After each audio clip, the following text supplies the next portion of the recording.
if you're a good speaker, you're gonna be able to convince an entire nation or an entire civilization of whatever you want.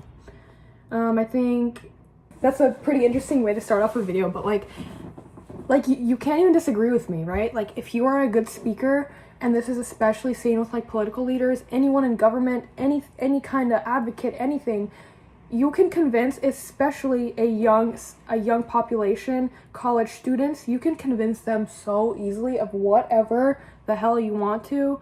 Look at who's running for NYC mayor right now, and look at the things he stands for. Maybe you guys agree with it or not, but the way he speaks is so good, it's almost convincing to me. But his political beliefs are way out of my reach. I would never agree with that, but his speaking is so good.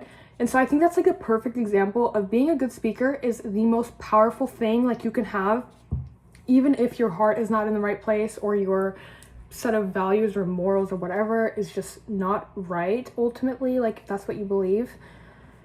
You can do whatever you want being a good speaker. Like, you see this in, Hitler was a good speaker, wasn't he? I don't know. World War II is very debatable, so I don't even have enough information to talk about that, but I know that, if you can convince an entire nation to have the same political opinion, you're a very powerful speaker. And yeah, I guess that's all I can really say. I know I talk about a lot because, again, it's a personal situation of mine. It's very prominent in my life, unfortunately. But look at who is the leader of that country. Like, and who is he? A good speaker? Hell yes. I have even been convinced by him sometimes. Like look at me. I've been convinced by that sometimes. And quickly I snap out of it, but that goes to show that his speaking skills are so strong that it's able to convince just about anyone. And that's also probably why, if you look at my first video, I was talking about how does someone have more loyalty to a country than their morals. That's probably why people in that country become that way, because he's a good speaker. So being a good speaker is probably the most powerful thing you can even have. You could be, of course you have to have some knowledge to be a good speaker, but if you're a good speaker, like, you're able to get just about anything that you want. So, like, being a good speaker is so easy. It's so easy to convince anyone, especially college students, like in New York City right now. First of all, this depends on your viewer, whoever's viewing this video, this depends on what you think about, like, political wise, like how a city should be run. For example, his values, his set of policies that he wants to put in place absolutely are the complete opposite of everything that I think. But sometimes I listen to him and I'm like, wow, like, he looks very enthusiastic about this, and he really looks like he knows what he's talking about. But then you look at what he's, like, putting his voice aside, you look on paper, what is he actually trying to implement in New York City? And it's like, oh my gosh, I would never stand for that.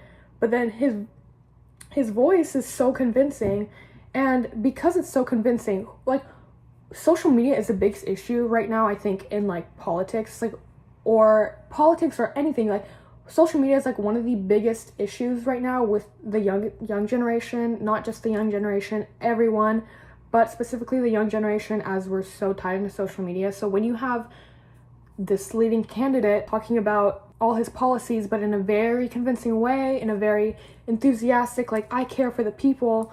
And if you're a good speaker, like I said it so many times, if you're a good speaker, you're gonna convince absolutely anyone. And it's so easy to convince a young generation of college students in New York City. Like, all the students at like NYU, they're probably all voting for this guy because like, everything he says, he has all his policies, he has like a backup.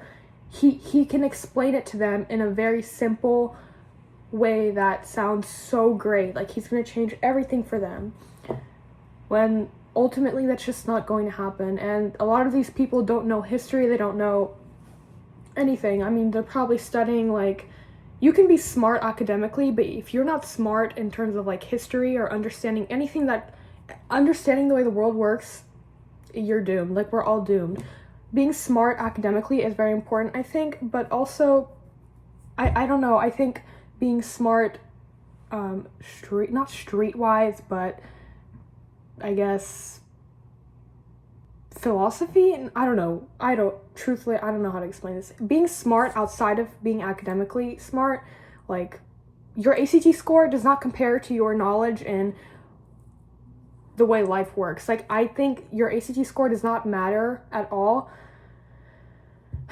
But anyways, not saying these people are stupid, the ones that are very convinced by social media, but if you're convinced enough to vote for someone just because of the way they speak, but yeah, the power of being a good speaker is ridiculously strong. It's like the strongest thing ever, and that's why most presidents win elections, is because they're good speakers. If presidents weren't, this is a very weird situation or scenario. This is a very weird scenario, but if presidents weren't to speak and only to list their policies, we would all choose on what we think is best. And like, we would all choose probably what would make the most sense for a society, rather than listening to these presidents or presidential candidates speak, have them convince us to implement policies into our society that are not going to work.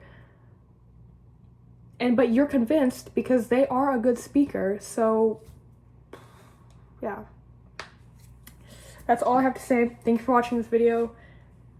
Peace. That's all I have to say. Thank you. Bye.